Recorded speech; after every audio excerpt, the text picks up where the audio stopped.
میرے دوستو، میں آخر میں ایک بات آپ کی خدمت میں بطور وضاحت پیش کرنے لگا ہوں۔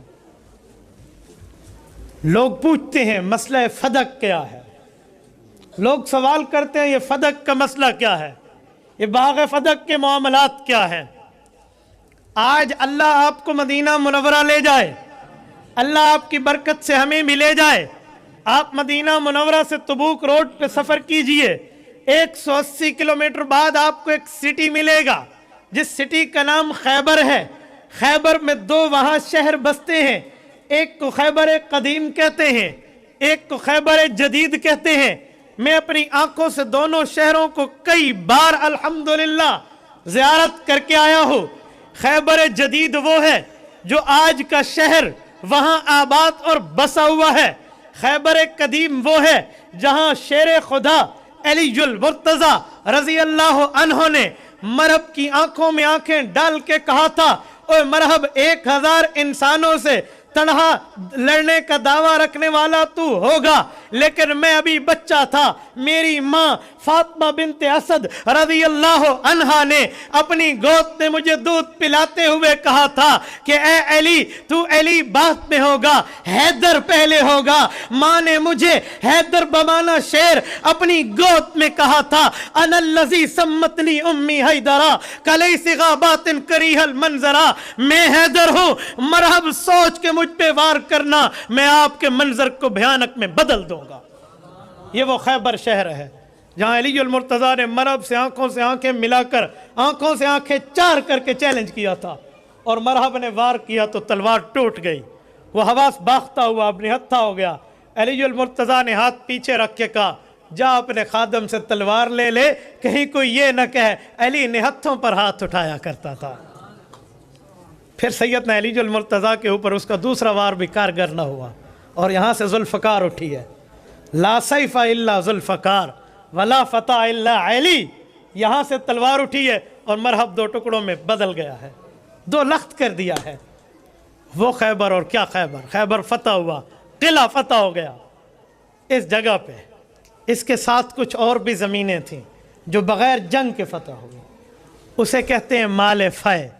ان مال فے میں بغیر جنگ کے فتح ہونے والوں میں فما اوجفتم علیہ، جسے قرآن کہتے ہیں بغیر جنگ کے ملا، ان میں ایک زمین کا نام فدق ہے۔ جب میں لوگوں سے باتیں سنتا تھا کہ نعوذ باللہ صدیق فتح غصب کر گیا، تو میں سمجھتا تھا 11 لاکھ مربع میل کا حکمران ابو بکر صدیق نے کوئی سینکڑوں ایکڑ اراضی کھا لی ہوگی۔ یار اپنی شایان شان کے مطابق کوئی ہاتھ مارتا ہے نا، اگر بات یہ ہوتی تو ہماری حیرت کی انتہا رہ گئی۔ وہ باغ فدق یہ آپ کے صحن سے چھوٹا ہے، اس میں 13 کھجور کے درخت ہیں، کل 13۔ یار الزام لگانا تھا تو کوئی بڑا الزام لگاتے، یہی الزام آپ کو ملا ہے، یہی کھوٹا سکہ جو ابو بکر صدیق پہ استعمال کرنے چلے، فدق کھا گیا۔ اب میں ذرا آپ کو سمجھاؤں وہ پس منظر ہے کیا۔ رسول اقدس صلی اللہ علیہ وسلم ان 13 کھجوروں کو کیا کرتے، اہل بیت میں تقسیم فرما دیتے۔ رسول اقدس صلی اللہ علیہ وسلم اس دنیا سے تشریف لے گئے، سیدنا ابو بکر صدیق کو خلیفہ بلا فصل صحابہ نے مانا، تمام صحابہ، حضرت عمر، حضرت عثمان، حضرت علی، تمام اہل بیت رضی اللہ عنہم ابو بکر صدیق کی بیعت کرتے ہیں، خلیفہ بلا فصل مانا گیا۔ ابو بکر مسجد نبوی کے امام اور خطیب مقرر، جانشین پیغمبر مقرر۔ سیدہ فاطمہ خاتون جنت رضی اللہ تعالی عنہ کے دل اقدس میں ایک بات آئی کہ میرے ابو جان جو زمینیں چھوڑ کے گئے ہیں وہ میراث میں مجھے ہی ملیں گی، کیونکہ میرے سارے بھائی فوت ہو گئی، میری تینوں بہنیں فوت ہو گئیں، اب میں رسول اللہ کی اولاد میں ہی ہوں، تو اولاد والا حصہ تو مجھے ہی ملے گا۔ یہ حضرت عمہ جان رضی اللہ عنہ کے ذہن مبارک میں خیال آیا۔ سیدنا ابو بکر صدیق تک یہ بات لکھ کے بھجوائی گئی، ارسلت الیہ، حضرت عائشہ کی روایت ہے، یہ بھجوائی گئی۔ سیدنا ابو بکر صدیق نے بات سنی، اسی اثناء میں ایک بات اور بھی چلی، ازواج مطہرات بیویوں اور رسول اللہ کی بیویوں کے دل میں خیال آیا، اولاد ہو خاون سے اور میراث بنے تو بیوی کو 8واں حصہ، اولاد نہ ہو تو 4تھا حصہ ملتا ہے۔ ہمیں بھی اپنا حصہ وصول کرنا چاہیے۔ انہوں نے حضرت عثمان کو بڑا بنایا۔ ابو داؤد میں رضی اللہ عنہ، آپ جائیں اور ابو بکر صدیق سے ہمارے لیے بھی میراث کا مطالبہ کیجئے۔ یہ میراثوں کے مطالبے ابو بکر تک پہنچے ہیں۔ سیدنا ابو بکر صدیق نے جو جواب دیا ہے وہ سب کو دیا ہے۔ آپ وہ جواب کسی کتاب سے اٹھا لیں، آپ کی مرضی۔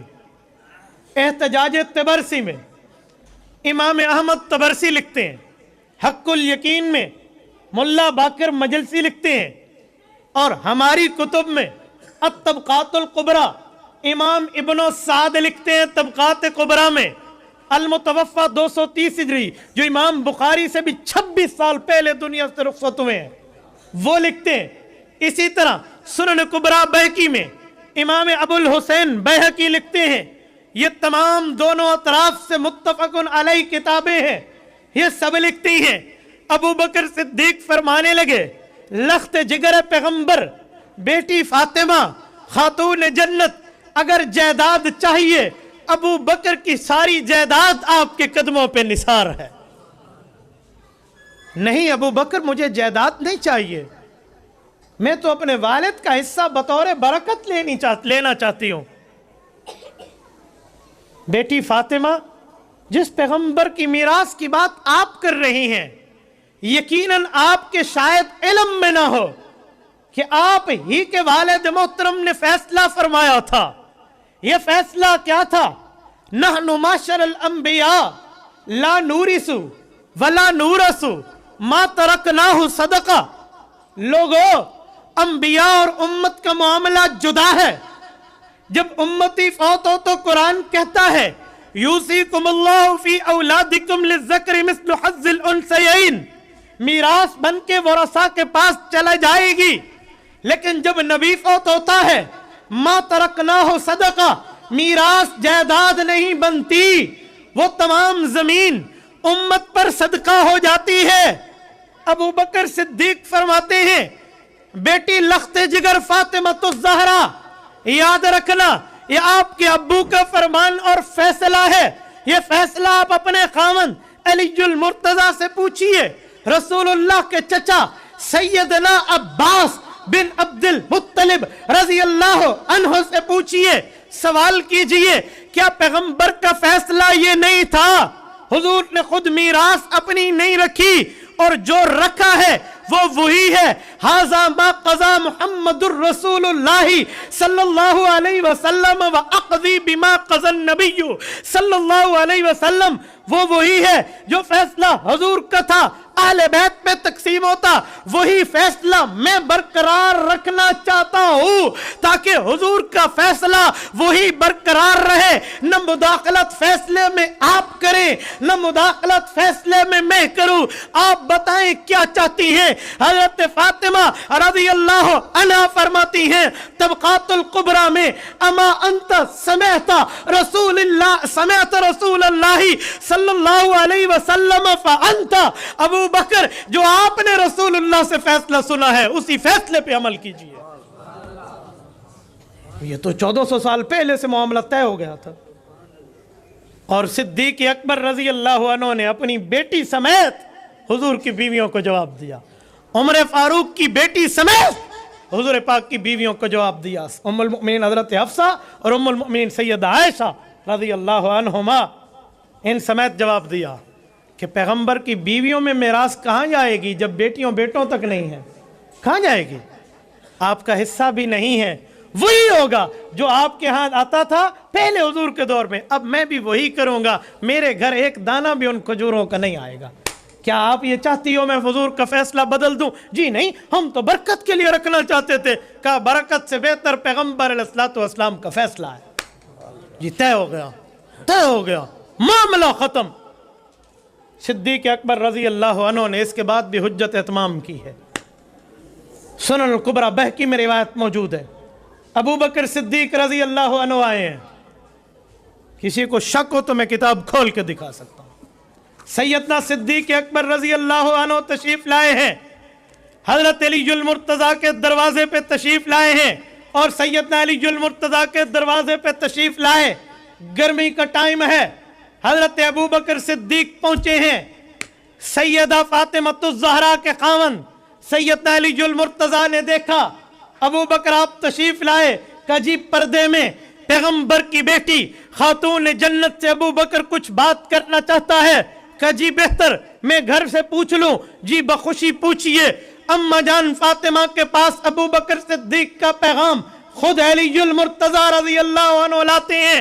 حضرت اما جان فرماتی ہیں انت تحبہ فاذنت، جو آپ پسند فرمائیں تو میں بھی پسند کر کے اجازت دے رہی۔ فرمایا جی جی میں بھی یہی چاہتا ہوں، اسے اندر آنے دیا جائے۔ حضرت اما جان فاطمہ کے پاس ابو بکر صدیق آتے ہیں۔ میرے دوستو طبقات الکبریٰ یہ البدایہ والنہایہ اٹھائیے، جلد نمبر 6 میں حضرت فاطمۃ الزہرا رضی اللہ تعالی عنہا کے پاس ابو بکر صدیق رضی اللہ عنہ تشریف لائے ہیں، اور تشریف لا کر ابو بکر صدیق نے ایک جملہ کہا ہے۔ یہ جملہ کہہ کے ابو بکر صدیق ایک بات عرض کرتے ہیں۔ ڈی ای خان کے دوستو وہ میں بات آپ کی خدمت میں رکھتا ہوں تاکہ آپ صدیق اکبر کی قربانی کا اندازہ لگائیں، صدیق اکبر کی لجاجت کا اندازہ لگائیں۔ صدیق اکبر رضی اللہ عنہ فرماتے ہیں، توجہ رکھنا، کہ اے اماں جان، اے میری بیٹی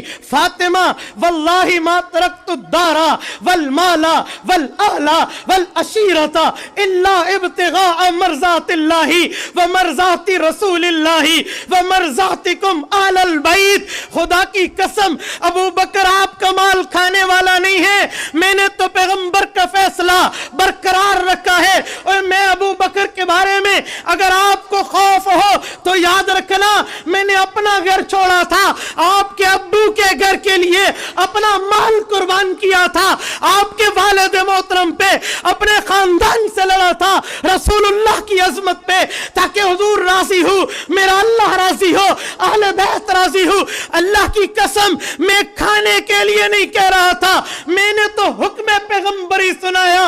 اما فاطمہ فرمانے لگی حتی ترزہا لقد رضیت، اور میں راضی ہوں۔ صدیق آپ کیوں سوری فرما رہے ہیں؟ حتی راضیت، حتی راضیت، یہ میں آج سے 1000 سال پہلے حدیث پاک کی کتاب 1000 سال پہلے کے لے کر آیا ہوں، امام بیہقی، اور یہی روایت امام ابن کثیر نے البدایہ والنہایہ میں متفق علیہ لکھی ہے، اور یہی روایت آپ کے احتجاج طبرسی میں احمد طبرسی لکھتا ہے، آپ کی حق الیقین میں ملا باقر مجلسی لکھتا ہے۔ بات تو طے ہے میرے بھائی، وہ بات بنی اور بات ختم ہو گئی۔ صدیق پھر بھی گھر چل کے گیا ہے۔ ایک بندہ مجھے کہنے لگا ابو بکر صدیق رضی اللہ عنہ سے اما فاطمہ نے پھر بات نہیں کی تھی، تو میں نے کہا ٹھیک ہے نا، اس مسئلے میں بات نہیں کی تھی، فیصلہ سن لیا تھا، ابو کے فیصلے پر راضی ہو گئی تھی، باقی بات ابو بکر صدیق سے حضرت فاطمہ کیوں کرتی؟ وہ کوئی ان کی پردہ آپس میں کوئی نہیں تھا؟ کیسی بات کرتا ہے؟ کس بنیاد پہ بات کر رہا ہے؟ اس مسئلے پہ بات نہیں کی، عدالت سے فیصلہ، جس نبی کی میراث کے لیے گئی تھی وہ مسئلہ انہیں پتہ چل گیا، میرے ابو کا فرمان ہے، راضی ہو گئی ہیں۔ جب اماں جان فاطمہ راضی ہو گئی، سیدنا علی المرتضیٰ راضی ہو گئے، پھر آپ کس بنیاد پر بات فرما رہے ہیں؟ پھر کس بنیاد پر؟ اور ایک جملہ میں اگلا البدایہ والنہایہ سے لاتا ہوں، سنیے ذرا۔ سیدنا امام زین العابدین کے بیٹے امام زید، یہ کون ہے؟ جو علی المرتضیٰ رضی اللہ عنہ کا پڑپوتا، حضرت حسین کا پوتا، زید بن علی بن حسین بن علی رضی اللہ عنہم۔ اللہ اکبر، اہل بیت کی مجلس سجی ہوئی ہے، مدینہ منورہ کا دربار ہے، امام زین العابدین کا فرزند زید بن علی بن حسین بیٹھے ہیں۔ کسی شرارتی نے ایک شرارت زدہ سوال کر دیا، ابو بکر رضی اللہ عنہ نے جو فیصلہ کیا تھا اماں جان فاطمہ کے لیے، آپ کا اس بارے میں کیا خیال ہے؟ اللہ اکبر، اہل بیت کی عظمت کا خون جوش مارتا ہے۔